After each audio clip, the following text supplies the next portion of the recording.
अपनी सरकार को समय तुम्हारा, राज तुम्हारा, हिम्मत है तो मार लेना। अगर मेरे बुजुर्ग जाग गए, इनका समय आ गया, इन लोगों ने हमारे को ताकत दे दी, हम भागने का मौका नहीं देंगे। 1947 में हमें आजादी मिली। यहाँ से मिट्टी खोद के देख लेना, इस मिट्टी के अंदर हिंदू, मुसलमान, सिख, ईसाई सबका वक्त मिलेगा इस आजादी के लिए।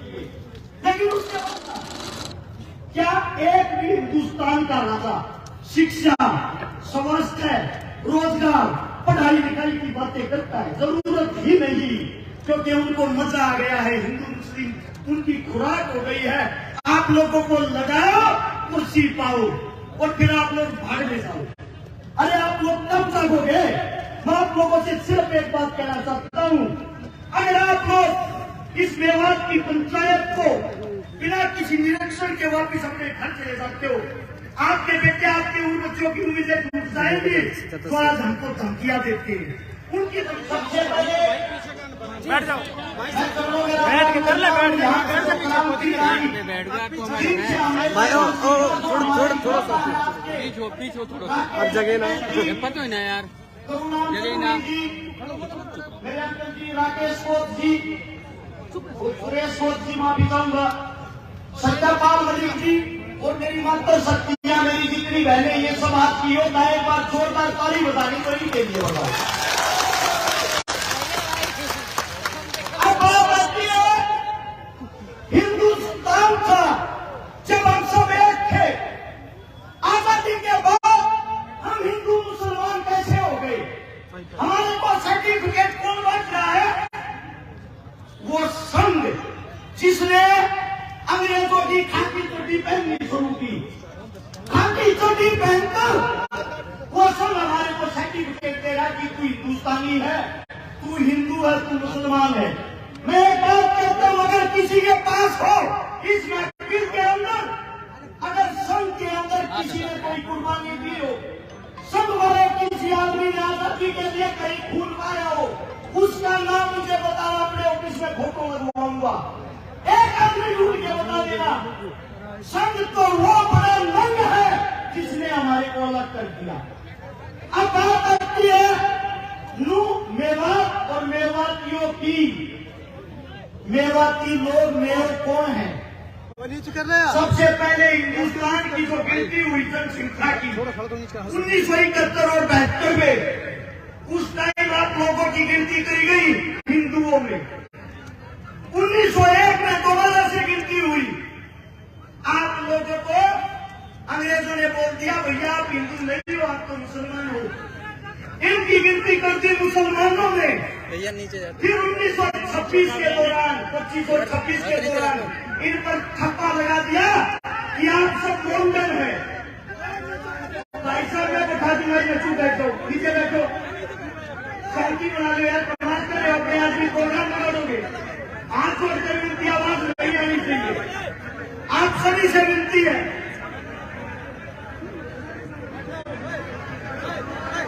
आप सभी साथियों को इतना कहूंगा, आप लोगों को ठप्पा लगा के बना दिया कि आप मुसलमान हो। 1947 में जब हम आजाद हुए,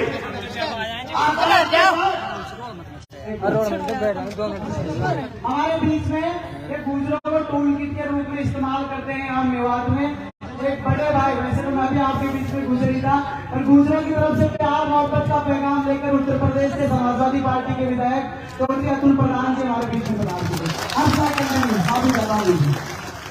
प्रधान जी का स्वागत है। वापिस आते मुद्दे पे, 1947 में हमें आजादी मिली। यहाँ से मिट्टी खोद के देख लेना, इस मिट्टी के अंदर हिंदू, मुसलमान, सिख, ईसाई सबका वक्त मिलेगा इस आजादी के लिए। लेकिन उसके बाद ऐसी क्या बात आई कि हिंदू और मुसलमान हमेशा के लिए एक दूसरे के दुश्मन हो गए। जवाहरलाल नेहरू और मोहम्मद अली जिन्ना दोनों को राजनीति का कीड़ा था, दोनों को प्रधानमंत्री बनना था। जिन्ना को बोले अपने मुसलमान एक तरफ ले जा और नया पाकिस्तान बना दे, तेरे को प्रधानमंत्री बनना, तू वहां बन जा। और जवाहरलाल बोला मैं हिंदुओं पर राजनीति करूंगा, इनका प्रधानमंत्री मैं बनूंगा। दो देश अलग हुए सिर्फ राजनीति के लिए। जब राजनीति के लिए दो देश अलग हुए, हिंदू मुसलमानों में इन लोगों ने इनकी तुच्छी राजनीति ने मारकाट मचवा दी। उस मारकाट के अंदर मेवात का भी नंबर आता है। जब मेवात का नंबर आया, मेवातियों को बोला गया हिंदुस्तान को खाली करो, यह आप लोगों का देश नहीं है, पाकिस्तान चले जाओ। दिल्ली से रेल के अंदर बैठाते थे, आप लोगों को पाकिस्तान भेज देते थे। उस वक्त मेवातियों ने कहा हमारा हिंदुस्तान है, हिंदुस्तान किसी के बाप का नहीं, हम रहेंगे हिंदुस्तान में। और अगर पाकिस्तान लेके जाना है तो हमारी लाश को लेके जा सकते हो, जिंदा मेवाती को नहीं। इस बात का पता लगता है कि मेवातियों ने जिद पकड़ ली। देश के सबसे बड़े नेता उस वक्त के बापू गांधी को बुलाया गया कि ये मना सकता है इन लोगों को और कोई नहीं, ये हकीले हैं, ये जिस चीज पर अड़ जाते हैं जान दे देते हैं, वापिस नहीं लेते। आपके मेवात के अंदर घासेड़ा गांव है, वहां पे बापू गांधी जी आए। गांधी ने आप लोगों को मनाया, तुम्हारे को अच्छी सुविधा दिलवाऊंगा, अच्छी फैसिलिटी दिलवाऊंगा, आप लोग यहाँ से पाकिस्तान चले जाओ, वापिस आ जाओगे शांति होने के बाद। ये गांधी के शब्द थे। उसी वक्त एक मेवाती बुजुर्ग ने खड़ा होकर कहा, गांधी जी हमारे को हमारे देश के अंदर मिट्टी दे दो, मिट्टी नसीब करवा दो, वो काफी हम देश को छोड़ के नहीं जाएंगे।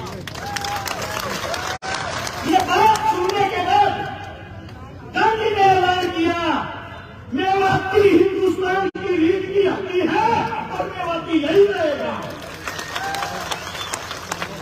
अब बात आती है आप लोग पिछड़ क्यों रहे हो? मेवाती खबर पढ़ के देखते हो कभी? हमारी साइड जो अखबार आता है, टीवी आता है, उसमें दिखाया जाता है मेवात मिनी पाकिस्तान है, मेवात के अंदर को बलात्कार होते हैं, मेवात के अंदर आदमियों को काटा जाता है। हमारी नई यूथ युवा पीढ़ी उस अखबार को पढ़ती है, बच्चेदारियों की बातें सच मान के उस पर अमल करती है।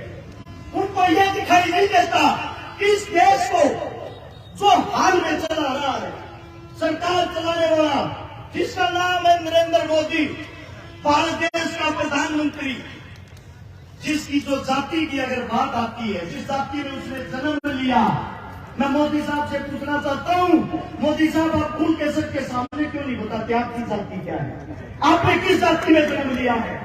तेली जाति में। और तेली जाति 1947 से पहले मुसलमानों के अंदर आती थी, 47 के बाद उन्होंने हिंदू धर्म में कन्वर्ट किया। अरे आप देश के मुस्लिम परिवार में पैदा होकर या हिंदू मुसलमान करवाकर हमारे को मरवाना चाहते हो। अब बात आती है कमी की। कमी कहाँ है सिस्टम में? कमी है आप लोगों के अंदर, कमी है हमारे अंदर। वो कमी क्या है? भगत सिंह, राजगुरु, सुखदेव लाहौर जेल के अंदर जब फांसी कोड़े जा रहे थे, उसके बाहर, जेल के बाहर लाखों आदमियों की भीड़ थी। सब उनको क्रांतिकारी मानते थे, सब उनको देशभक्त मानते थे। वे लाखों आदमी बाहर चिल्ला रहे थे, इंकलाब जिंदाबाद, भगत सिंह जिंदाबाद। लेकिन एक भी आदमी के अंदर इंसानियत नहीं थी। वहां जितने बाहर खड़े थे, हिंदू, मुस्लिम, सिख, ईसाई खड़े थे, हिंदुस्तानी कोई नहीं खड़ा था। अगर वहां हिंदुस्तानी खड़ा होता, उन सब की ताकत एक होती, वे लाखों आदमी उस जेल की एक एक ईंट उठाते, जेल का नामो निशान नहीं मिलता। और आज भगत सिंह, राजगुरु, सुखदेव तुम्हारे बीच जिंदा होते। वही आजाद है आप लोगों के लिए। जब हम बोलते हैं, बोलने से पहले तो हर शिकारा सबका, बोलने के बाद बात आती है तो जाट जाति से है, और जाट हिंदू थे ही नहीं। कमाल है भाई, हमने हिंदुस्तान के लिए जन्म लिया, हिंदुस्तान के अंदर जन्म लिया है। हमारे बुजुर्ग हमारे सामने बैठे, हमारे घर कहता हूँ, ये रोज लठ रोड़ा पर जब लठ खाए, इनको बोलते हैं ये तो देश द्रोही।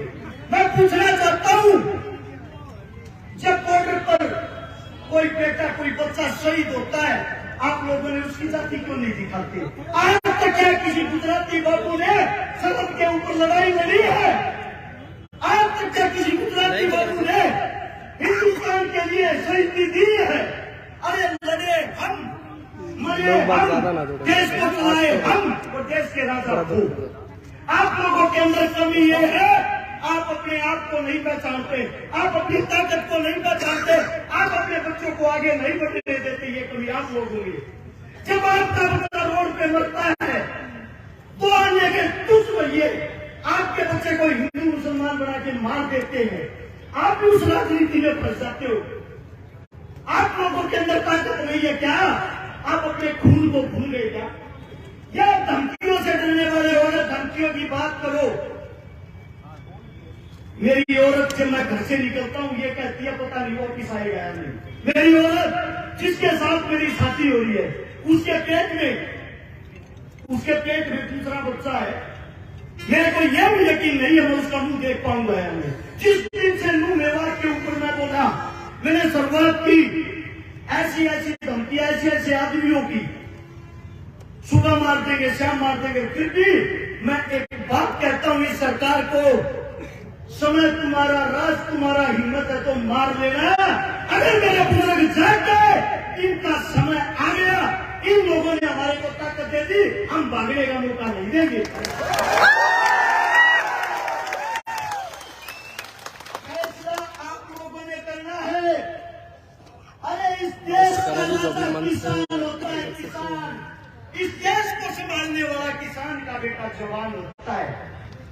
और आप लोग अपनी ताकत भूलकर हिंदू मुस्लिम जाट ब्राह्मण में फंसकर उन लोगों के बहकावे में आए हुए हो। चारों तरफ से धरती माप लेना, हर 7 किलोमीटर पर एक मंदिर मिलेगा, हर 12 किलोमीटर पर एक मस्जिद मिलेगी, हर 5 किलोमीटर पर पीर बाबा मिलेगा। मैं आप सभी साथियों से एक बात पूछना चाहता हूँ, सच बताना, दिल से बताना, क्या एक भी हिंदुस्तान का राजा शिक्षा, स्वास्थ्य, रोजगार, पढ़ाई लिखाई की बातें करता है? जरूरत ही नहीं, क्योंकि उनको मजा आ गया है। हिंदू मुस्लिम उनकी खुराक हो गई है। आप लोगों को लगाओ, कुर्सी पाओ और फिर आप लोग भागने जाओ। अरे आप लोग कब जागोगे? मैं आप लोगों से सिर्फ एक बात कहना चाहता हूँ, अगर आप लोग इस मेवात की पंचायत को बिना किसी निरीक्षण के वापिस अपने घर चले जाते हो, आपके बेटे आपके उन बच्चों की उम्मीदें टूट जाएंगी तो आज हमको धमकियां देते हैं, उनकी धमकियां सच हो जाएंगी।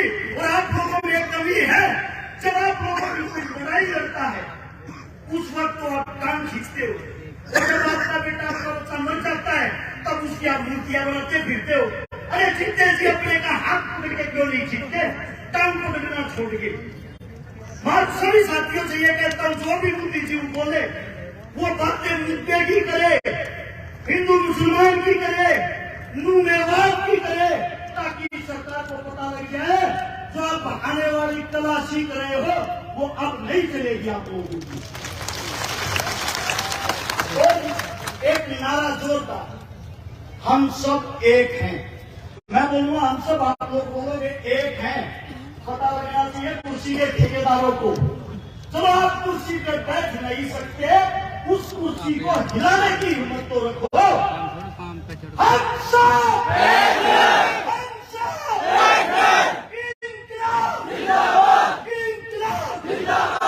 कोई मेरे मुख से गलत शब्द गलत बात नहीं, आपका बेटा माधोर का के चरणों में माफी चाहता हूँ।